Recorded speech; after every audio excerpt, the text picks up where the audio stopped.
Morning में भी हमने देखा कि थोड़ा सुस्त थे बट इंपॉर्टेंट लेवल्स को छोड़ नहीं रहे थे, वहां से अब आप डेज हाई पर ट्रेड कर रहे हैं, बैंक्स में मोमेंटम आ रहा है। और जो सुबह दिख रहा था स्क्रीन पर सर कि आज ब्रॉडर मार्केट में फिर से एक्शन आएगा, इंडेक्स से पहले हमने मिड कैप स्मॉल कैप की रिकवरी आती हुई स्क्रीन पर देखी थी, एडवांस डिक्लाइन भी वहां पर अच्छा होता। ये कैसे समझे सर कि अपॉर्चुनिटीज ढूंढ रहे हैं बाजार में इस समय लोग? दीप, दो चीजें हैं। पहली चीज तो ये कि अगर आज सुबह से आप देखो तो शायद मेरे ख्याल से अभी 2 बजे कोविड का नाम निकला मुंह से, हाँ बराबर है, या सुबह 8 बजे की कमेंट्री में दिन भर में किसी ने कोविड का नाम कुछ नहीं कहा। क्या हुआ? कहाँ गया कोविड? अचानक से जो पिछले हफ्ते हाई कोविड ये सब चल रहा था, आज अचानक से भूल गए। या तो कोविड को भूले इसलिए बाजार ऊपर, या बाजार ऊपर इसलिए कोविड को भूले, वो आप अपना अपना डिसाइड कर लें किसके साथ क्या हुआ है। लेकिन अल्टीमेटली जो एक बड़ा सर पे बोझ लेके घूम रहा था मार्केट कि ये हो जाएगा वो हो जाएगा, डर लोगों को इसलिए लग रहा था कि कोविड आए ना आए मार्केट गिर जाएगा, ये वो सारी चीजें अब पीछे हो चुकी है ना। उनसे अब सबको समझ में आ गया कि 2 दिनों में जो खबरें हैं कि जिस तरह से चाइना ओपन अप कर रहा है, जिस तरह से हांगकांग ओपन अप कर रहा है, हम फालतू में डर रहे हैं। नंबर ऑफ केसेस से डरना है या वाकई में सीरियसनेस कितनी है उससे डरना है। मतलब अब ऐसे तो फिर ऐसा हो जाएगा कल को एक, मतलब आपने सर्दी खांसी जुकाम वायरल को भी पेंडेमिक मान लिया, तो फिर तो ऐसा रोज ही मार्केट गिराओ ना कुछ सोच के। तो है इसमें कोई डाउट नहीं, अगर 10-10 लाख केसेस आ रहे हैं, लेकिन वो 10 लाख केसेस ऐसे आ रहे हैं जो सर्दी जुकाम वाले हैं जी। वो ऐसे हैं जिनमें होम क्वारंटाइन है, वो ऐसे जिसमें 2-3 दिन से ज्यादा करना नहीं है, बाहर के देशों से आने पर कोई आवागमन पर प्रतिबंध नहीं है, खाली RT-PCR करा लो, वो तो सभी कब से ही कर ही रहे हैं भाई, कर ही रहे हैं। सो आई थिंक लोगों को समझ में आ गया कि कोविड को लेकर डरना एक फालतू वाली बात है।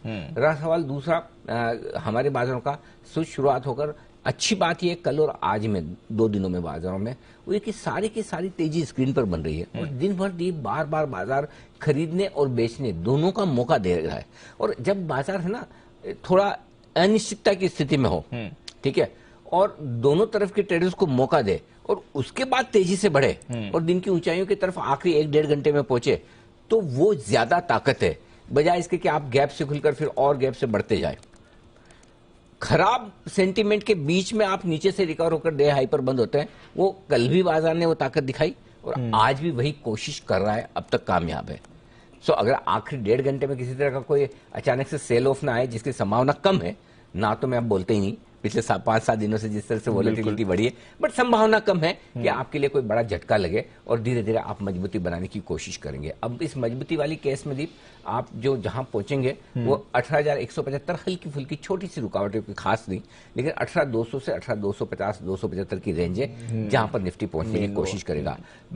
जहां तक बैंक निफ्टी का सवाल है, 43,000 के आसपास हल्की फुल्की रुकावट है, बार बार कोशिश करे, सुबह से लगा है बैंक निफ्टी लगा हुआ है, लेकिन प्रॉब्लम क्या है जब 18 सेशन अगर आप 43,000 के ऊपर बंद हो और उसके बाद एक सेशन जब आप नीचे बंद होते तो आप सीधे 41,500-600 तक पहुंचते हैं, है ना, यानी कि उस लेवल के नीचे पहुंचते हैं आप 1,500 पॉइंट ऐसे चुटकियों में निकाल देते हैं, तो उसके ऊपर निकल के टिकने में थोड़ा पसीना तो आएगा ना, और आना भी चाहिए।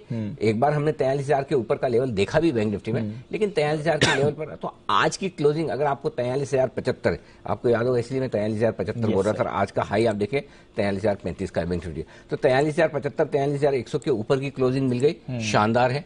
18,250 के ऊपर की क्लोजिंग निफ्टी में मिल गई, बेहद शानदार है। 18,200 भी मिली तो हमें चिंता नहीं है, हम अच्छा ही फील करेंगे। 43,000 भी मिल गई तब भी हम अच्छा फील करेंगे। 100 पॉइंट एक्स्ट्रा बैंक निफ्टी में मिल जाए और 25 पॉइंट एक्स्ट्रा 50 पॉइंट निफ्टी में मिल जाए तो कहने ही क्या। सो बट धीमे धीमे सही स्पीड से आप आगे की तरफ बढ़ रहे हैं।